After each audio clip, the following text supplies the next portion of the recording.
berhadapan dengan Allah di alam ketuhanan. Proses yang begitu panjang, perjalanan yang begitu jauh oleh Rasul mampu ditempuh hanya dalam waktu yang sangat singkat, yaitu kurang dari 1/3 malam. Menurut akal mana bisa, menurut kebiasaan mana mungkin. Tapi kalau iman yang menjawab, kalau Allah yang mau, apa yang nggak mungkin? Kia dah aku usia ini pasian contoh anu gampil, contoh anu gampang. Saya kasih contoh yang gampang. Lamun urang ningali budak leutik, otomatis kan si otak mikir, iya aya budak leutik ya. Geus pasti lamun aya budak leutik, aya emaan, aya bapaan. Emak jeung bapak ngaranna sebab, anak ngaranna akibat.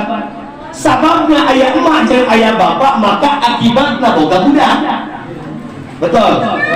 Eta lamun otak nu ngomong, tapi lamun iman nu ngomong teu kudu kitu. Kalau iman yang berbicara, ya enggak mesti begitu loh. Nabi Adam alaihissalam adanya di dunia diciptakan oleh Allah tanpa memiliki emak, terboga bapak, tapi Allah mau jadi Nabi Adam alaihissalam. Nabi Isa cuma punya ibu Siti Maryam alaihissalam.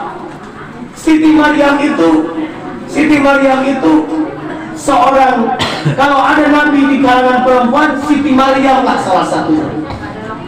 Siti Maryam itu orang yang terjaga, diraksa oleh Allah Subhanahu wa taala, bahkan tidak pernah disentuh oleh satu laki-laki pun.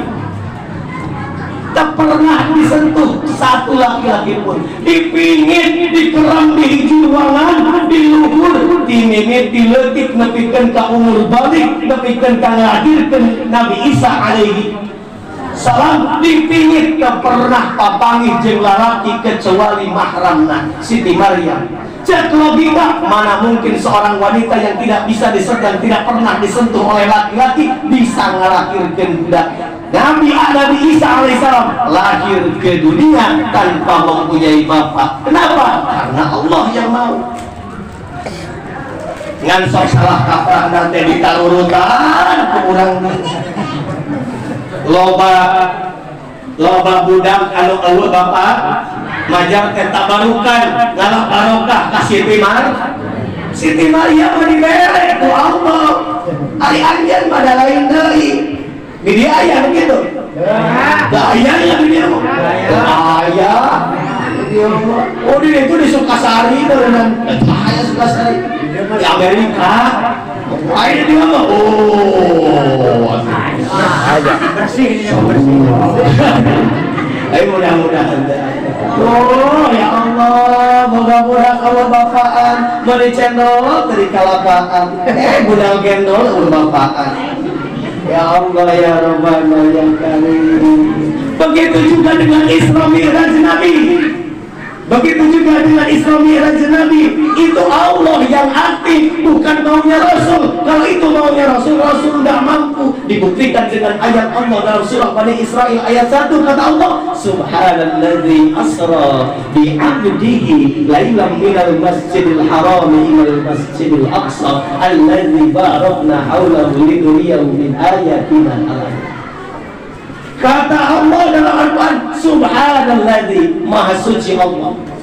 Kenapa dalam ayat ini dimulai dengan kalimat tasbih? Sebab kalimat tasbih bermakna membersihkan. Membersihkan Allah dari sifat ketidakberdayaan. Membersihkan Allah dengan dari sifat apes. Tidak sifat apes bisa dilakukan naon, dibersihkan ke Allah. Malahan cek ilmu bilaga, cek ilmu balaghah, lapan subhana teh kagolongkeun kana kalimat ijaz, kalimat anu redaksina lengkap ringkas tapi maknanya padat dan tersampaikan. Sok sanajan bahasana singkat namun jelas dan bisa mudah dimengerti. Takbirna subhanallahilladzi, maha suci Allah, dan asra yang memberjalankan.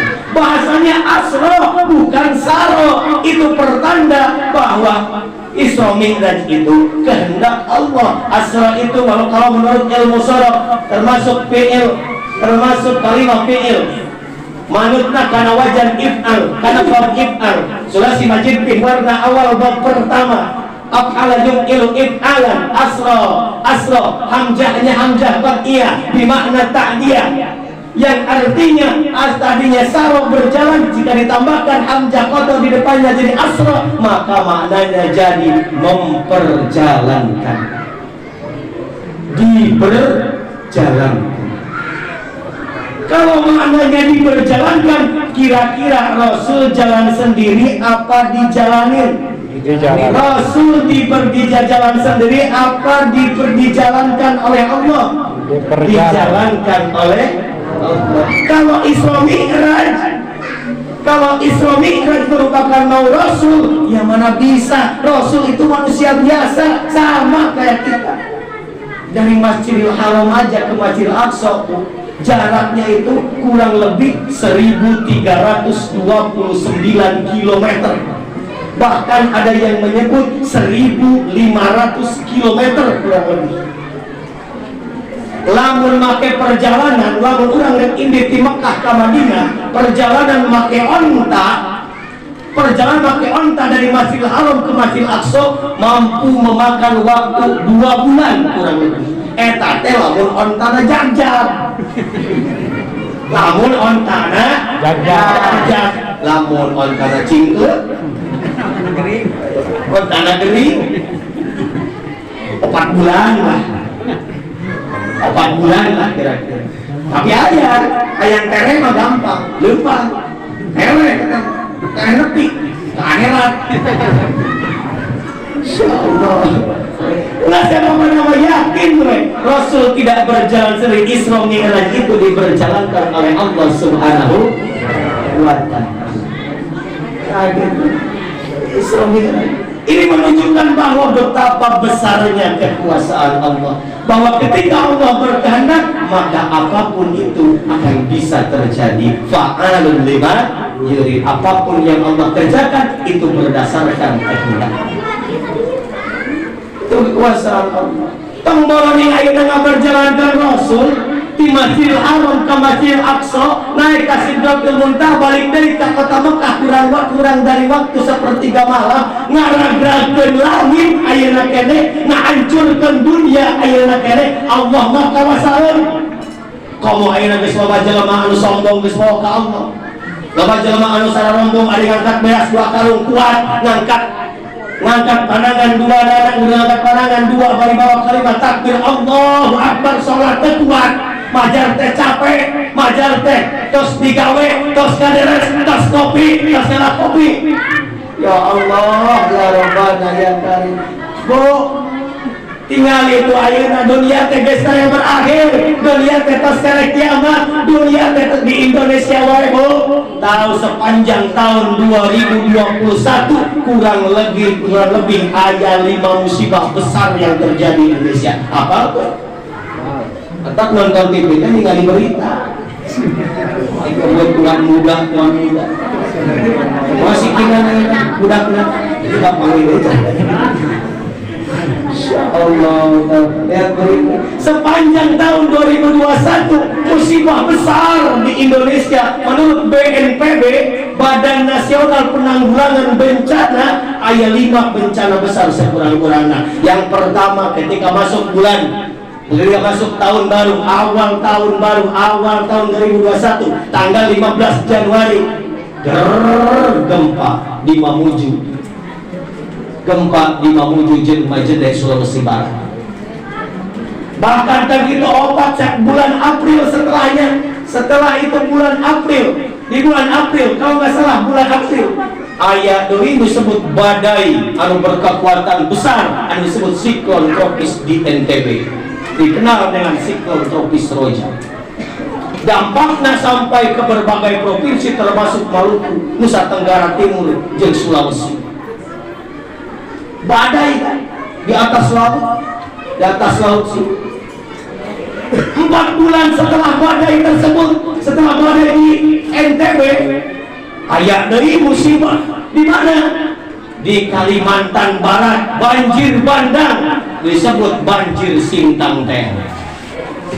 penghujung tahun 2012, penghujung tahun 2021, tepatnya 12 Desember tahun 2021, kerabat Semeru utah uger, erupsi Gunung Semeru, 51 korban jiwa, satu kecamatan beak kabeh diwabar kulaan Semeru, 10.000 lebih pengungsi. Lain kalilah dirinya 2 hari kemudian aya deui gempa dahsyat di Nusa Tenggara Barat.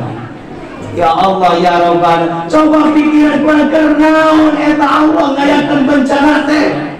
Do'arul hasadu fil barri wal bahri bima kasabat aydin nas, kata Allah. Yudhiqahum ba'dal ladzi amilu la'allakum yarji'un. Kata Allah, nyata, jelas tampaknya kerusakan di dunia, di daratan dan di lautan, itu terdampak dari akibat ulah tangan manusia itu sendiri. Kenapa demikian? Kata Allah, supaya mereka merasakan akibat dari perbuatan mereka dan supaya mereka kembali ke jalan yang benar.